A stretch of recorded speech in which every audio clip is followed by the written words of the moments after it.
Imagine a cena. Um vale antigo em Israel testemunha de incontáveis batalhas ao longo da história. E em direção a este vale, uma convergência. Todos os exércitos do mundo, de todas as nações, com todo o seu poder de destruição, marchando em uma única e inexplicável direção. A tensão no ar é quase insuportável. O confronto parece inevitável. Este é o evento que assombra a nossa imaginação. Este é o Armagedon. Mas e se eu lhe dissesse que, ao contrário de tudo o que você já viu em filmes ou ouviu em sermões, a Bíblia, em sua descrição deste evento, nunca narra uma luta?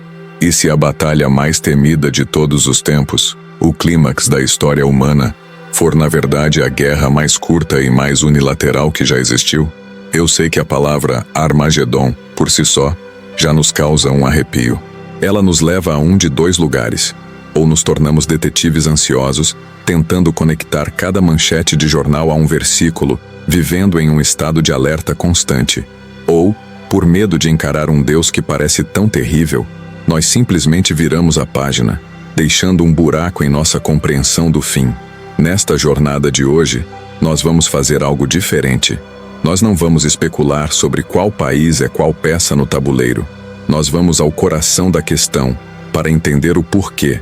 Porque Deus, em sua soberania, ajunta todas as nações para um evento que não se parece em nada com uma batalha, mas sim com uma execução. A resposta a essa pergunta é a chave que pode transformar o seu medo em uma paz que você talvez nunca tenha imaginado ser possível. É exatamente como a cena dos discípulos no barco, em meio à tempestade. O medo deles era real. As ondas eram gigantescas. O barco estava se enchendo de água. A morte parecia a única conclusão lógica. Eles estavam completamente focados no poder da tempestade. E por isso, se esqueceram de focar no poder daquele que dormia tranquilamente no mesmo barco. A história do Armagedon não é sobre o tamanho das ondas. Não é sobre a força dos exércitos. É sobre a autoridade da voz do rei que, ao se levantar, silencia a tempestade com uma única palavra. E hoje, nós vamos aprender a confiar nessa voz. Não importa quão assustadora a tempestade pareça ser. Para entendermos o que é o Armagedon, nós primeiro precisamos desmistificar o que ele não é. E a primeira confusão que precisamos desfazer é sobre o próprio nome. Muitas pessoas, por causa da cultura popular, sentem a dor da confusão ao pensar que Armagedon é o nome da guerra final em si. Mas a Bíblia é muito mais específica e muito mais profunda do que isso. O princípio bíblico nos é dado em Apocalipse, capítulo 16, versículo 16. O texto diz: "E os congregaram no lugar que em hebraico se chama Armagedon." Armagedon não é a guerra, é o lugar. O nome é uma transliteração de duas palavras hebraicas: Har, que significa monte, e Megido, que era uma cidade antiga e fortificada. O local, portanto, não é uma montanha, mas a vasta e estratégica planície que fica em frente ao Monte Megido, conhecida em toda a Bíblia como o Vale de Jezreel. E o que torna este local tão especial não é o seu futuro, mas o seu passado. Historicamente, este vale foi o palco de algumas das batalhas mais decisivas e sobrenaturais da história de Israel. Foi ali que Débora e Baraque, com a ajuda de uma tempestade enviada por Deus, derrotaram os carros de ferro de Sísera.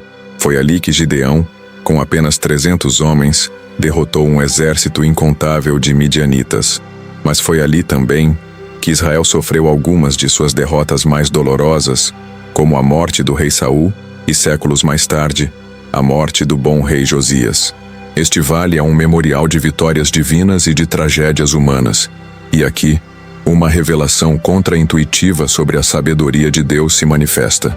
A escolha deste local não é, de forma alguma, aleatória. Ela é profundamente poética e teológica.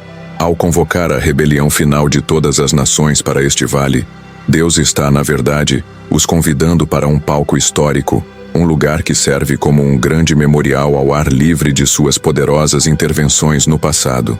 É como se Deus, em sua soberania, dissesse a um mundo arrogante e rebelde: "Vocês querem me desafiar? Vocês acham que têm alguma chance contra mim? Então venham, e eu os encontrarei no mesmo lugar onde eu já lhes mostrei, vez após vez, ao longo dos séculos, quem realmente está no controle da história.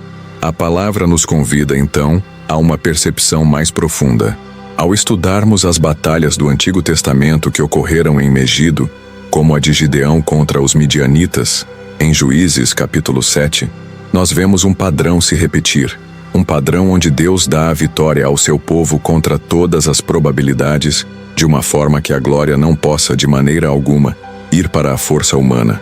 E somos convidados a entender que o evento final do Armagedon será a repetição definitiva e global deste mesmo padrão. A história passada de Megido é a profecia de sua história futura. Pense nesta poderosa metáfora. O Armagedon é como o ringue escolhido por Deus para a luta final pelo título da história. E como um lutador genial e soberano, ele escolheu lutar em sua própria casa. Ele escolheu um ringue onde ele tem um histórico de vitórias espetaculares por nocaute, para que ninguém na plateia, nenhuma nação, nenhum anjo, se surpreenda com o resultado final. Ele telegrafa a sua vitória, escolhendo o palco onde ele sempre foi vitorioso. Se o Armagedon é o lugar do ajuntamento, a próxima pergunta é: quem são os exércitos que se reúnem ali? E aqui, nós precisamos nos livrar de um bloqueio, de uma visão simplista de que a batalha do Armagedon será apenas uma terceira guerra mundial. Uma luta entre blocos de nações por recursos, por poder ou por ideologia. Embora tudo isso possa fazer parte do cenário, a Bíblia nos revela que a verdadeira força motriz por trás deste conflito não é humana. O princípio bíblico que nos desvenda esta verdade está em Apocalipse, capítulo 16. João, em sua visão, descreve a verdadeira força por trás do ajuntamento dos exércitos.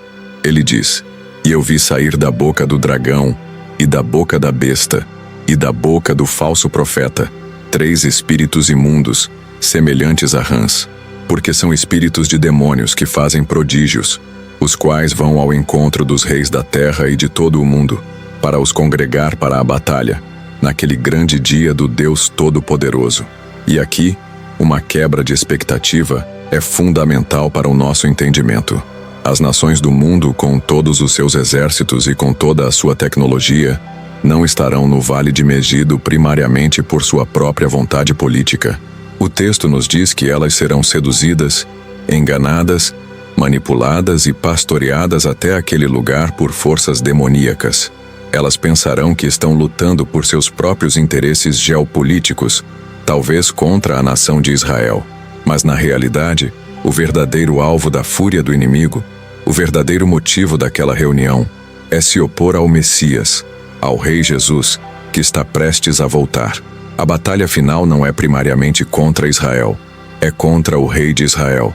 A compreensão dessa realidade nos oferece um novo modelo mental para o discernimento espiritual. Quando vemos líderes mundiais agindo com uma arrogância, com um orgulho e com um ódio que parecem completamente irracionais e autodestrutivos, somos convidados a discernir que pode haver por trás daquela carne e daquele sangue uma influência espiritual em jogo. E esse discernimento, por sua vez, nos leva a orar de uma forma diferente. A orar não apenas pelos eventos políticos, mas a lutar em espírito contra as hostes espirituais da maldade nas regiões celestiais, como nos ensina o apóstolo Paulo. Pense nesta poderosa analogia do marionetista. As nações reunidas no Armagedon são como marionetes em um grande palco. Elas se movem, elas lutam, elas declamam os seus discursos cheios de poder e de autoengrandecimento. Mas os seus fios estão, na verdade, nas mãos de um marionetista sombrio, Satanás, que as manipula para os seus próprios fins.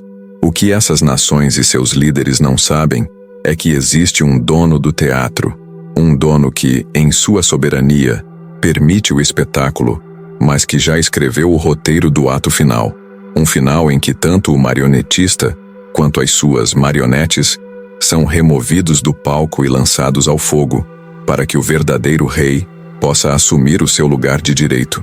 Se Deus é soberano e tem o poder para intervir, a pergunta angustiante que surge em nosso coração é: por que ele permite que a maldade chegue a este ponto? Por que ele não intervém antes que o mal se torne tão forte e tão unido? É a dor de ver a rebelião humana crescendo e se organizando, e a sensação de que Deus está apenas assistindo. Para entendermos a sabedoria de Deus em ajuntar as nações, nós precisamos nos lembrar do princípio bíblico que vemos na história da Torre de Babel, em Gênesis, capítulo 11.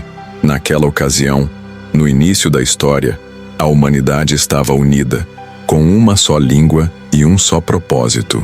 E o propósito era o da autoglorificação, construir uma torre que chegasse aos céus, para fazer um nome para si mesmos e para se protegerem de um futuro juízo de Deus. E qual foi a resposta de Deus naquela época? Ele os espalhou. Ele confundiu as línguas e dispersou a humanidade pela face da terra, retardando, assim, o potencial da rebelião unificada. E aqui, uma quebra de expectativa nos mostra a lógica do plano de Deus. O Armagedon é o inverso teológico da Torre de Babel. Se em Babel, Deus espalhou a rebelião para preservá-la de um juízo prematuro e para dar tempo à humanidade, no Armagedon, Ele soberanamente ajunta a rebelião.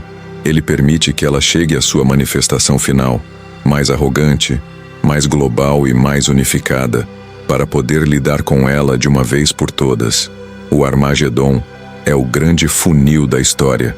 Deus, em sua paciência e sabedoria, está concentrando toda a oposição, toda a rebelião, todo o orgulho humano, em um único ponto geográfico e histórico, para que ele possa executar um único e final ato de justiça. A fé nos convida, então, a uma mudança radical de percepção sobre os eventos mundiais. Somos convidados a não enxergarmos o ajuntamento das nações, a crescente união de um espírito anti-Deus no mundo, como um sinal da força do mal. Somos convidados a enxergá-lo como um sinal da sabedoria de Deus. É como se Deus estivesse, pacientemente, juntando todo o lixo em um único lugar, para facilitar a limpeza final e completa da sua criação, que Ele fará na vinda de Cristo. Pense nesta poderosa metáfora médica. O pecado na história da humanidade é como um câncer que ao longo dos séculos se espalhou, criando metástases em diferentes órgãos e sistemas do corpo. O Armagedon, então, pode ser visto como o momento em que o cirurgião divino, com uma sabedoria e uma precisão absolutas, permite que todas as células cancerígenas se reúnam e formem um único e grande tumor em um local específico. E por que ele faria isso? Para que ele possa, com um único corte de seu bisturi de justiça, extirpar o mal de uma vez por todas, de forma definitiva, e trazer a cura completa para a sua criação. Quando nós pensamos em uma batalha final, o nosso bloqueio mental é quase sempre moldado pela ficção. Nós imaginamos uma guerra épica, longa, destrutiva, com explosões, com exércitos se chocando em uma luta acirrada, onde o bem, depois de muito sofrimento e de muitas perdas, vence por uma pequena margem no final. E é essa imagem que nos causa medo. O medo do sofrimento, da destruição, da incerteza do resultado. Mas o princípio bíblico, a descrição que o apóstolo João nos dá do evento real, destrói completamente essa nossa imagem cultural. No capítulo 19 do Apocalipse, João descreve a cena. Ele vê os exércitos da terra, os reis, os seus capitães, todos reunidos para lutar contra aquele que está montado no cavalo branco. A tensão é máxima. O palco está montado. E então, Cristo aparece nos céus. E a batalha, como ela se desenrola. O texto é quase anticlimático em sua simplicidade. João diz: "E os demais foram mortos com a espada que saía da boca do que estava assentado sobre o cavalo." E aqui, a quebra de expectativa é a fonte da nossa paz mais profunda. Não há luta. Não há um confronto de forças. Não há uma troca de golpes. O Armagedon não é uma batalha. É uma execução sumária. É uma demonstração de poder tão absoluta, tão unilateral, que a mera palavra de autoridade que sai da boca de Cristo é suficiente para aniquilar instantaneamente todos os exércitos reunidos da terra. A guerra mais temida da história termina no exato instante em que o verdadeiro rei aparece. A imagem descrita em Apocalipse 19 se torna, então, a nossa aplicação prática contra o medo. Toda vez que a ansiedade sobre uma guerra final, sobre o poder do mal, tentar assaltar o nosso coração, somos convidados a voltar para esta passagem. Somos convidados a memorizar esta cena. A nossa segurança e a nossa paz não estão na força de supostos exércitos do bem que lutarão ao lado de Cristo. A nossa segurança está na autoridade final, absoluta e incontestável da palavra que sai da boca do Rei Jesus. Pense nesta analogia final. A batalha do Armagedon é como a luta que existe entre a escuridão total de um quarto e o simples ato de acender o interruptor da luz. Não existe um combate, não há uma disputa. No exato instante em que a luz se manifesta, a escuridão, por definição, simplesmente deixa de existir. A presença da luz é a ausência das trevas. No Armagedon, Cristo é a luz. E quando ele aparecer em sua glória, as trevas reunidas dos exércitos do mal não terão contra o que lutar. Elas simplesmente deixarão de ser. Se a batalha do Armagedon não é uma luta, mas uma execução, qual é, então, o seu propósito final? E aqui, nós confrontamos a dor de uma visão limitada, que enxerga este evento apenas como destruição, como juízo, como o fim de todas as coisas. E essa visão, se for o nosso ponto final, nos deixa com um gosto de cinzas e de tristeza. Mas o princípio bíblico, o contexto imediato da história, nos mostra que o Armagedon não é o ponto final. No livro do Apocalipse, a cena da destruição dos exércitos, no final do capítulo 19, é seguida, sem nenhuma pausa, pelo anúncio do banquete das bodas do Cordeiro e pelo início do reino milenar de Cristo na Terra, no capítulo 20. A batalha não é o fim da história, é o evento que inaugura o próximo capítulo. E aqui está a revelação contra-intuitiva que enche o nosso coração de esperança. O Armagedon não é o último capítulo da história deste mundo. Ele é o prefácio do primeiro capítulo da eternidade, com Cristo reinando na Terra. O seu propósito principal não é a destruição em si mesma. O seu propósito é a remoção de toda e qualquer oposição ao governo justo, pacífico e glorioso de Jesus. É a limpeza do terreno, a preparação do palco, o silenciar das vozes rebeldes, que é absolutamente necessário antes da grande inauguração do reino do nosso Deus. A palavra nos convida, então, a uma mudança radical de percepção. Somos convidados a não pensar no Armagedon como o fim do mundo, mas a enxergá-lo como a grande abertura do mundo que virá. É a transição final e dramática da era do homem, com suas guerras e injustiças, para a era de Deus na Terra. É o evento que finalmente possibilita o cumprimento pleno da oração que Jesus nos ensinou a orar. Venha o teu reino, seja feita a tua vontade, assim na terra como no céu. O Armagedon é a resposta final e poderosa a esta nossa oração. Pense nesta metáfora da inauguração. Imagine a inauguração de um lindo e moderno hospital, em uma região que por séculos foi atormentada pela doença e pela praga. Antes da grande cerimônia de abertura, antes que os pacientes possam entrar para serem curados, a equipe de limpeza precisa fazer uma última e rigorosa desinfecção, removendo cada vírus, cada bactéria, cada foco de contaminação. O Armagedon é essa desinfecção final e cósmica. É Deus removendo o vírus da rebelião de uma vez por todas, para que o reino de cura, de vida e de paz do Rei Jesus possa ser finalmente inaugurado em um ambiente de perfeita justiça, de perfeita santidade e de perfeita alegria. E assim, a nossa jornada pela profecia do Armagedon chega ao seu destino, e nós descobrimos que a verdade é muito mais gloriosa e muito menos assustadora do que imaginávamos.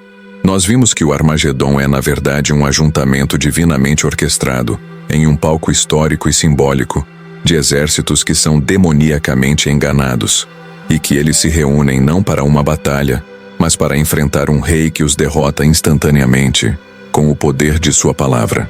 E tudo isso com um propósito final: limpar o caminho para a inauguração de seu reino de paz e de justiça. A verdade libertadora sobre o Armagedon é que este evento revela, de uma vez por todas, a futilidade total e absoluta da rebelião humana, e a vitória igualmente total, absoluta e sem esforço de Jesus Cristo. Para o mundo que vive em rebelião contra Deus, esta é de fato a notícia mais aterrorizante que existe. Mas para a Igreja, para a noiva de Cristo, esta é a confirmação final e gloriosa da vitória do nosso noivo. É o último obstáculo sendo removido, antes da grande festa de casamento. O convite final que a história do Armagedon nos impõe, portanto, não é a pergunta: De que lado da batalha você lutará? Pois, como vimos, a luta não será nossa. A pergunta real, a pergunta que define o nosso destino é: de que lado da palavra de Cristo você está hoje? Você está do lado daqueles que, em sua rebelião, serão aniquilados por esta palavra de poder? Ou você está do lado daqueles que, pela fé, são salvos, justificados e protegidos por esta mesma palavra de graça? E para que o seu coração descanse nesta esperança, vamos encerrar com esta bênção: que o Deus de toda a graça troque em nós todo o espírito de medo pelo espírito de uma santa e alegre antecipação. Que a partir de hoje, ao ouvirmos a palavra Armagedon, o nosso coração não mais se aperte de pânico, mas que ele salte de esperança, sabendo que este evento é o prenúncio da volta do nosso Rei, e que possamos viver cada um de nossos dias, não mais como espectadores aterrorizados, aguardando uma catástrofe, mas como convidados de honra, que aguardam com as lâmpadas acesas o início do grande banquete das bodas do Cordeiro. Em nome dele, o Rei Jesus. Amém.